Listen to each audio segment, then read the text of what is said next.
Hello प्यारे बच्चों, welcome back to my channel Chanderi tuition classes में आपका बहुत बहुत स्वागत और वेलकम है। तो ये आप पढ़ रहे हैं इसमें कक्षा 4 की आपकी गणित, जादुई गणित, और उसमें आज चैप्टर पढ़ रहे हैं अपन 4th नंबर का, मतलब कि चौथा। और उसमें पार्ट इस वीडियो में आज पढ़ेंगे हम सेकंड पार्ट। अगर आपने फर्स्ट पार्ट नहीं देखा है इसका चैप्टर नंबर 4 का, तो आप प्ले लिस्ट में जाकर देख सकते हैं। ठीक है, तो अब यहाँ पर हमने यहाँ तक पढ़ लिया था 44 पेज नंबर पर। ठीक है, जो फर्स्ट पार्ट है आपका वहीं तक मिलेगा। उसके बाद यहाँ पर हमें 2-3 क्वेश्चन और थे, ये करना थे। जैसे इसमें लिखा हुआ है कि आप अपनी कॉपी में कुतिया के जीवन के समय रेखा बनाओ। तो जीवन की समय रेखा आपको बनाना थी, जो आप आराम से उसको बना सकते हैं। जैसे उसमें आपको ये भी बनाना था कि जब वो 5 मार्च 2005 को पैदा हुई, वो डेट थी ना, उसमें डेट डली थी 5 और 3 और 2005, ये डेट थी उसकी जब कुतिया का बच्चा जो था पैदा हुए थे। अब वो पैदा हुई कब? 5 मार्च 2015 को। फिर उसका पहला दांत कब निकला? उन्होंने कहा पहला दांत 6 महीने में निकला था। ठीक है, तो मार्च 15 दिसंबर आ जाएगा। पहला दांत कब निकला? 15 सितंबर 2005 को निकला। फिर उसके बाद जब बैठना सीखा बच्चा, तो कितना 10 नवंबर को सीखा। कितने? 10 नवंबर को बैठना सीखा। फिर 20 नवंबर को उसने क्या किया? घुटनों के बल चलना शुरू किया। फिर 5 जनवरी को वो पैरों पर खड़े हो गई। फिर 2 फरवरी को एक केला खाया और 5 फरवरी को चलना शुरू किया। तो ऐसे ही आपको एक चक्र बनाना है। फिर इसमें दूसरा क्वेश्चन है कि मुनिया और रानी के पिल्ले के बारे में नीचे लिखी गई बातों की तुलना करो। ठीक है, जो नीचे बातें लिखी है ना, उनकी तुलना करना है। ठीक है, तो यहाँ पर क्या लिखा है कि चलना शुरू किया। तो चलना उसने कितने में शुरू किया? तो यहाँ लिखेंगे आप, इसमें लिखा नहीं हो पाएगा, आप लिखना पेंसिल से कि जन्म से 11 महीने के बाद। ठीक है, जन्म से 11 महीने के बाद। और पिल्ले की आयु कितनी होगी जब? तो जन्म से 4 सप्ताह का था वो जब। फिर पहली बार उसने जब खाना खाया, तो जब वो क्या 6 महीने के बाद उसने खाना खाया। फिर पिल्ला क्या था? तो जन्म से 3 सप्ताह बाद खाया उसने खाना। फिर उसके बाद शुरुआती दांत निकले तो 6 महीने बाद निकले जन्म से, और जन्म से 3 सप्ताह बाद निकले पिल्ले के। ठीक है, मुनिया और पिल्ले में अलग अलग है। ठीक है, तो हमने ऊपर बता दिया था। अब आता है नेक्स्ट आपका कि पता करो। तो कभी सभी जंतु एक बराबर तेजी से बड़े होते हैं, उनके बढ़ते जाने के बारे में बातचीत करो।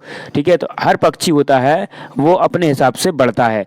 जैसे आपकी मुर्गी होती है, गाय होती है, उसके बाद चिड़िया होती है, सब अपने अपने हिसाब से यहाँ पर आपके बढ़ते चले जाते हैं। ठीक है, अब आता है क्वेश्चन कि एक नन्हे जंतु और बड़े हुए जंतु का चित्र बनाओ। एक नन्हे बच्चे का और एक बड़े का चित्र बनाना है। यहाँ पर चित्र खिंचवाने के लिए तैयार दादाजी के चित्र हैं। यहाँ पर दादाजी के चित्र हैं। वो तुम्हें कौन सबसे ज़्यादा बूढ़ा सबसे बूढ़ा दिखता है? कौन सबसे बूढ़ा ज़्यादा दिख रहा है तुम्हें? तो आप उसमें अब देखो, उसमें अपने हिसाब से लिख सकते हो। अप्पू के दादाजी की उम्र कितने? 85 वर्ष है। चूहे के दादा की उम्र क्या है? 2 वर्ष है। और रानी के दादा की उम्र कितनी है? 70 वर्ष है। अब क्वेश्चन यहाँ पर आते हैं। पहला यहाँ पर क्वेश्चन आता है कि अप्पू के दादाजी रानी के दादाजी से कितने बड़े हैं? तो रानी के दादाजी कितने हैं? देखो, रानी के दादाजी 70 वर्ष हैं और अप्पू के दादाजी 95 वर्ष। तो आप क्या करेंगे? 95 में से जब आप 70 को माइनस करेंगे ना, तो आपके पास आएगा 25। इसका मतलब क्या है? यहाँ पर आ जाएगा 25 वर्ष बड़े हैं। 25 वर्ष क्या है? बड़े हैं दादाजी। फिर आता है क्या चूचू के दादाजी कभी अप्पू के दादाजी जितने बड़े होंगे?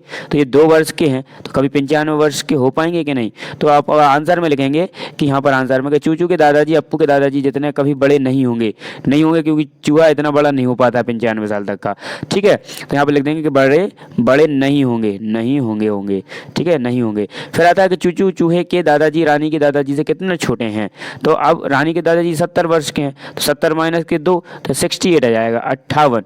ठीक है, 98। ठीक है, यहाँ पर क्या हो गया? यहाँ पर ये 68 आ गया, 68। उसके बाद आता है चूचू चूहे के दादाजी रानी दादाजी से कितने छोटे हैं? तो रानी के दादाजी 70 साल के, चूचू के दादाजी 2 साल के, तो आपका आ गया क्या? 68। तो यहाँ पर आ गया 68 साल छोटे हैं, 68 ईयर्स छोटे हैं। उसके बाद आता है छुट्टियों में मौज मस्ती।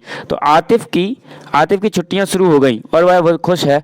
उसने छुट्टियों के लिए कुछ मज़ेदार योजनाएं बनाई, जिन्हें वे अपनी चचेरी बहन शबाना को बताना चाहता है। इसलिए उसने शबाना को एक पत्र लिखा। ये पत्र लिखा है शबाना को। पत्र ऐसे लिखा जाता है कि अजमेर, प्यारी शबाना आपा, आदाब। आप कैसी हैं? मैं ठीक हूँ।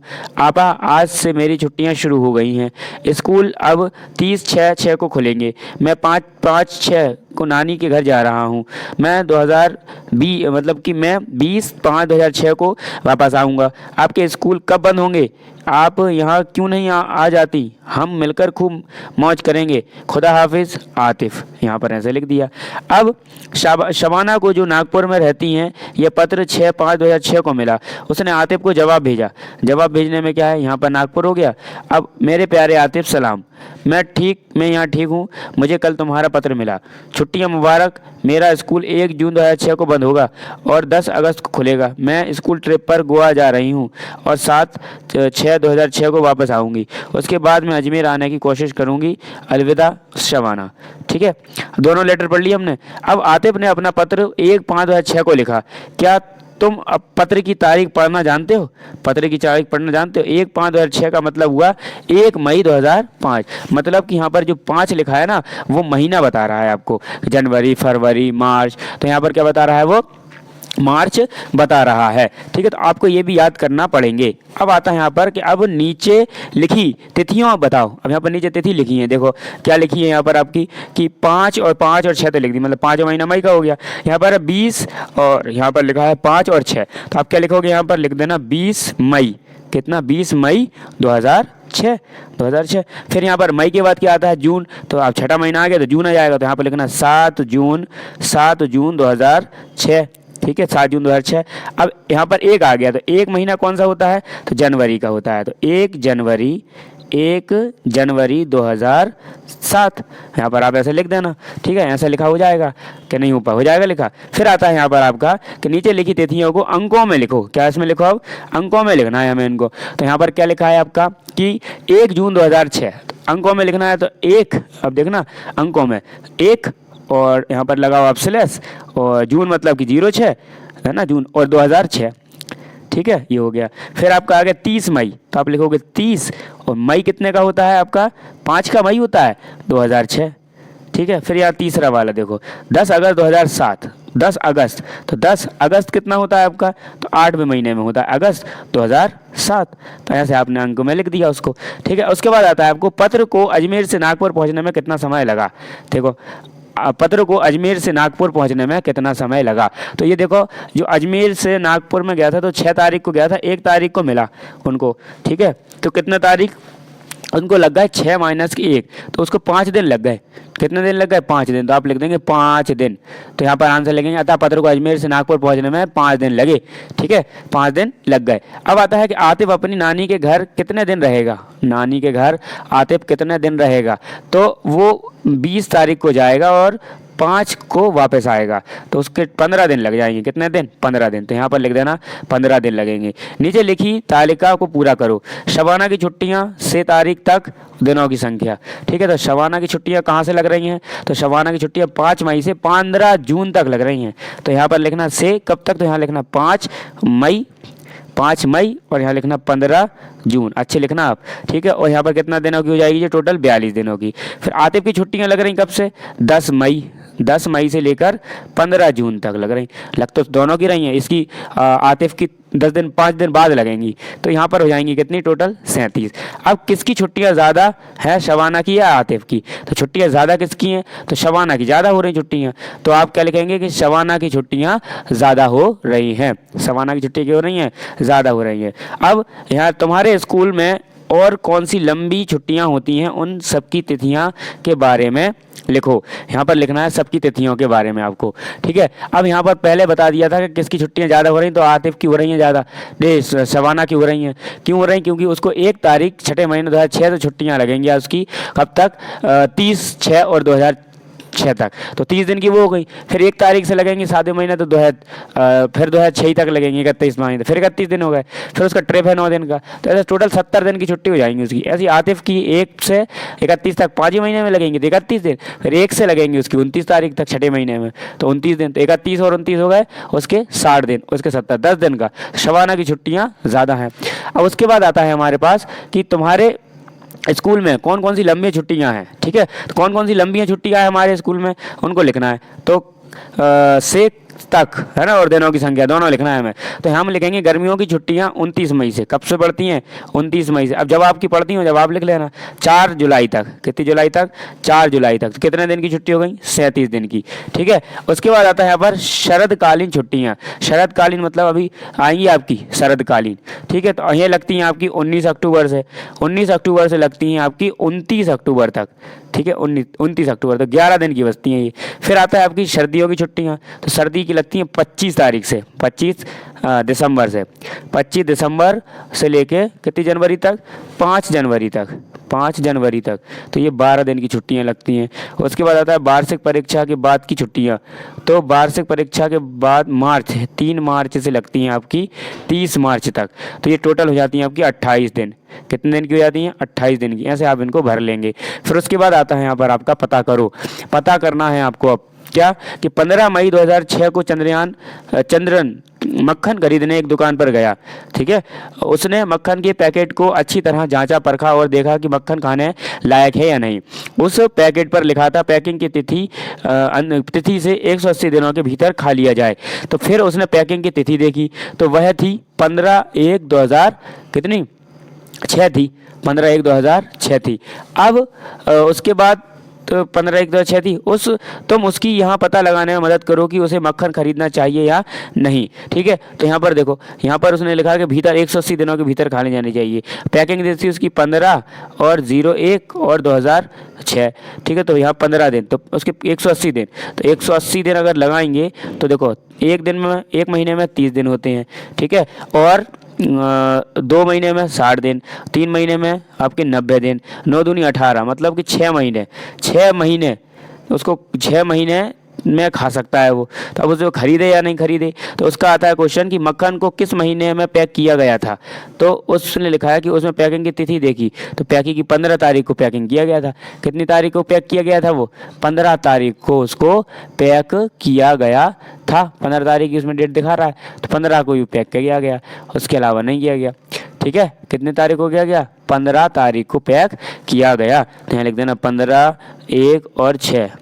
फिर 15/1/6/2000 के 180 दिन के बाद कौन सी तिथि होगी, कौन सी तिथि आ जाएगी, कौन से दिन आ जाएंगे आपके कब के बाद, 15/1/2006 के 180 दिन बाद। तो 180 दिन बाद देखो कितने हो गए आपके, 3 महीने, मतलब 6 महीने। तो 6 महीने 15 तारीख तो रहेगी, यहाँ पर कितना महीना हो जाएगा आपका, 7वां महीना हो जाएगा। कौन सा, 7वां। तो 15/07 और 1/2006 ये हो जाएगा। क्या चंद्रन 15 मई 2006 को मक्खन खा सकता है, 15 मई।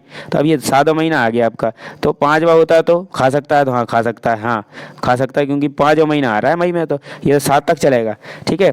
अब जब तुम कुछ चीज़ें खरीदते हो तो पैकिंग की तिथि क्या देखते हो, तिथि देखते हो कि नहीं। और फिर क्या तुमने दवाइयों पर अवधि समाप्त होने की तिथि लिखी देखी है, मतलब इसको हम कहते हैं एक्सपायरी डेट। समाप्ति की तिथि यह बताती है कि किस तिथि के बाद दवाई लेना हानिकारक हो सकता है, ठीक है। ये हमें क्या बताती है, दवाई बताती है, ठीक है, ये हमें दवाई बताती है। उसके बाद आता है पता करो, और कौन कौन सी चीज़ें काल अवधि समाप्ति तिथि के समय आती हैं। खांसी के सिरप की बोतल पर लिखा था उत्पादन की तिथि 7/3, इसका मतलब कि 7 तारीख 3रा महीना लिखा था। फिर इससे पता चलता है कि दवाई जुलाई 2003 में बनाई गई। इस समाप्ति की तिथि 7/5। इससे पता चलता है कि दवाई कौन से महीने और साल तक पीना सुरक्षित है। तो महीना और क्या पता चलता है, इससे ईयर पता चलता है, ये महीना और ईयर सुरक्षित। किस महीने और साल को 7 और 15 लिखा जाता है। क्या खांसी के सिरप को सितंबर 2005 में लेना सुरक्षित होगा। तो दवाई को जुलाई 2005 तक पीना सुरक्षित है, ठीक है। तो आप यहाँ लिखेंगे ठीक है, सुरक्षित है। क्यों सुरक्षित है, क्योंकि 7/5/2000 को महीना जुलाई का था तथा साल 2005 में को लिखा जाता है। इस खांसी के सिरप को सितंबर 2005 तक लेना सुरक्षित नहीं होगा। 2005 तक हम क्या नहीं कर सकते, इसको नहीं ले सकते। अब आता है उसके बाद, ये हो गया आपका। फिर उसके बाद आता है आपका तुतुन की रेल क्या हो गई, छूट गई। अब तुतुन की रेल कैसे छूट गई, अब वो यहाँ पर देखते हैं अपन कि तुतुन का स्कूल गर्मियों की छुट्टियों के लिए बंद हो गया। वह अपनी नानी के घर गया। वहाँ वह अपने चचेरे भाई बहनों से मिला। उसे बहुत मज़ा आ रहा था और वह वापस घर नहीं जाना चाह रहा था। तो तुम अपना सामान बांधे गाड़ी शाम को 5:30 पर जाएगी। ओह नहीं, हम कितनी जल्दी वापस जा रहे हैं, काश हमारी रेल छूट जाए। तो तुम अपने माता पिता के साथ 5:15 स्टेशन पर पहुंचा, पर सोचो क्या हुआ होगा, उनकी रेल गाड़ी सचमुच छूट गई होगी कि नहीं, क्या छूट गई होगी उनकी गाड़ी या नहीं छूटी होगी। ठीक है, तो यहाँ पर आप टाइम देखना पड़ेगा हमें। ठीक, तो यहाँ पर देखते हैं आप प्लेटफॉर्म नंबर 4। तो हुर्रे, मज़ा आ गया, इसका मतलब मैं वापस नहीं जा रहा हूँ। क्या तुम सोच सकते हो कि उनकी गाड़ी क्यों छूट गई होगी? क्योंकि वो लेट आए थे।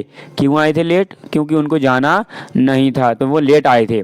ठीक है, अब आता है उसके बाद आपका कि असल में गाड़ी सुबह 5:30 पर चल रही थी। तो उनके माता पिता परेशान थे। उन्होंने स्टेशन मास्टर से कहा, हमारे टिकट पर तो 5:30 लिखा है, लेकिन सर इसका मतलब सुबह 5:30 है। ओह हाँ, यह तो मैं भूल ही गया था, रेलवे में शाम के 5:30 को 17:30 लिखा जाता है। ठीक है, अब आपको ये देखना है कि जो शाम के 5:30 बजते हैं तो रेलवे स्टेशन की घड़ी में 17:30 हो रहा होंगे। सब वो 5:30 हैं, वो कब के? सुबह के 5:30 कहलाएंगे, 17 के 5। क्यों ऐसा क्यों? क्योंकि वहाँ 24 घंटे की वाली घड़ी का प्रयोग में लाई जाती है। ठीक है, 24 घंटे वाली जो वो है वो प्रयोग में लाई जाती है। उसके बाद आता है, इस चार्ट को देखो, यह तुम्हारी घड़ी और 24 घंटे वाली घड़ी में अंतर बताता है। इसे पूरा करने की कोशिश करो। ठीक है, अब यहाँ पर देखो क्या लिखा हुआ है। ये लिखा है तुम्हारी घड़ी के अनुसार समय 12 घंटे की घड़ी और 24 घंटे की घड़ी। तो यहाँ पर जब 1 बजता है तो आपका कितना बजेगा? 13 बज जाएंगे। 2 बजेगा तो 14 बज जाएंगे। अब जब आपका 3 बजेगा तो यहाँ पर कितना बज जाएंगे? 15। तो यहाँ पर लिख देंगे आप कितना? 3 वैसे ही बज जाएगा ना, तो आप लिख देंगे 15 बज गए। कितने बज गए? 15 घंटे। 15 घंटे। उसके बाद जब 3:30 हो जाएगा तो 3 को कहते हैं 15, तो 15:30। 6 बज गया। अब ये शाम हो गई, शाम के 6 बजेंगे ना, तो हम कहेंगे कि 18 बज गए। कितने बज गए? 18। फिर उसके बाद 9 बजेगा तो 21 बजता है, 21 घंटे। और जब 12 बज जाते हैं तो 0 और 0 हो जाता है, 0 घंटे, ऐसा हो जाता है ये।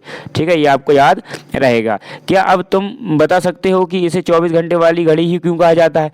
क्या तुम इसे बता सकते हो कि ये 24 घंटे वाली घड़ी ही क्यों कहा जाता है? क्योंकि 24 घंटे चलती रहती है।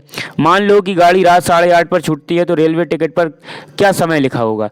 अगर कोई भी गाड़ी 8:30 पर छूटती है, रात 8:30 पर छूटती है, तो उस पर क्या लिखा होगा? अब देखना, यहाँ पर रात्रि, यहाँ पर देखो मध्य रात्रि में 12 बज रहा है।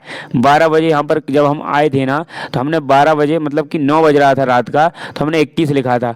ठीक है, और 10 को होगा तो 22। ठीक है, 11 को 23, है ना, और इसको 24 जैसे बजेंगे ये सब 0 हो जाएगा, 24 हो गया। तो ये मध्य रात्रि की 24 है। अब जब उसने क्या कहा क्वेश्चन में कि जब 8:30 बजेंगे रात में 8:30 बजेंगे तो कितना टाइम हो रहा होगा? तो यहाँ पर 9 बजे थे, जब 9 बजे थे यहाँ पर कितने हो रहा था आपका?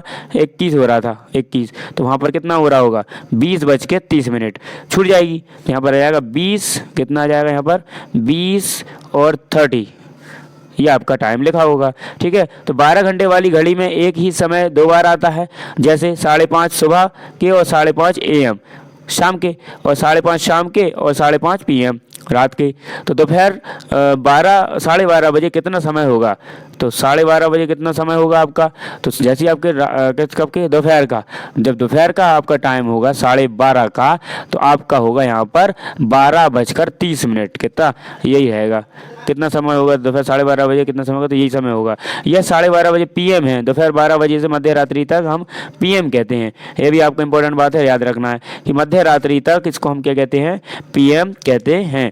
अब तुमने सूरज के उगने और डूबने का समय ज़रूर देखा होगा। उसी समय को AM और PM का प्रयोग करते हैं। जब सूर्य उदय होता है, क्या होता है? जब सूर्य उदय होता है, तो जब सूर्य उदय होता है ना, तो हम उसको AM लगाते हैं। क्या लगाते हैं? AM। और जैसे सूर्यास्त हो गया तो हम क्या लगाएंगे? PM लगाएंगे। क्या लगाएंगे? PM। उसके बाद आता है कि 24 घंटे वाली घड़ी को तुमने कहाँ कहाँ प्रयोग में आते देखा है? 24 घंटे वाली जो घड़ी है वो कहाँ कहाँ प्रयोग में आती है? तो आपको लिखना है, वो आती है आपकी रेलवे स्टेशन, है ना, रेलवे स्टेशन। रेलवे स्टेशन के बाद मेट्रो स्टेशन। ठीक है, मेट्रो स्टेशन। मेट्रो स्टेशन के बाद आपकी एयरपोर्ट पे भी आ जाता है, एयरपोर्ट। ठीक है, एयरपोर्ट पे भी आपका इसका इस्तेमाल मिलता है। तो यहाँ पर ये वाला जो आपका 4th नंबर का चैप्टर था वो पूरा आपका होपली कंप्लीट हो गया है। मैंने फुल्ली डिटेल आपको डिस्कशन दिया है, सोल्यूशन भी बताया है। तो आपका भी फर्ज बनता है कि आप वीडियो को लाइक, चैनल को सब्सक्राइब और अपने दोस्तों में शेयर करें और उससे बोलें कि आप इस वीडियो को ज़रूर शेयर करना और चैनल पर जुड़ जाइए। और जितना भी मटेरियल आपका पढ़ा दिया गया है आप बढ़िया बेंदासी से उसको पढ़ें और जो भी आपको डाउट हो कमेंट सेक्शन में ज़रूर कमेंट करें और जल्दी से जल्दी व्यूज़ बढ़वा दीजिए और जल्दी से जल्दी सब्सक्राइबर बढ़वा दीजिए, जिससे कि जो मेरी मेहनत है इतने सालों से जो मैं काम कर रहा हूँ अपने यूट्यूब पे वो मेरी सफल हो जाए। ठीक है, तो मिलते हैं हम नेक्स्ट वीडियो में। और आप प्लेलिस्ट भी देख सकते हैं, मैंने बहुत सारी तरह की प्लेलिस्ट भी बना दी हैं आप लोगों के लिए। और इंग्लिश भी अब हम बहुत जल्दी इंग्लिश भी चालू करने वाले हैं, मैथ चालू करने वाले हैं हम। ठीक है, और अब हम फेस भी रिवील करेंगे। अब फेस वाली वीडियो भी बन चुकी हैं, बस आपका थोड़ा सा सपोर्ट की ज़रूरत और है। आप थोड़ा सा सपोर्ट और करें जिससे वीडियो और रीच जाए, थोड़ी सी सब्सक्राइबर और आ जाए, तो मैं आपको जो बोर्ड वाली जो मैंने वीडियो बनाई है मैथ की वो आपको दे सकूँ। थैंक्स फॉर वॉचिंग, मिलते हैं नेक्स्ट वीडियो में।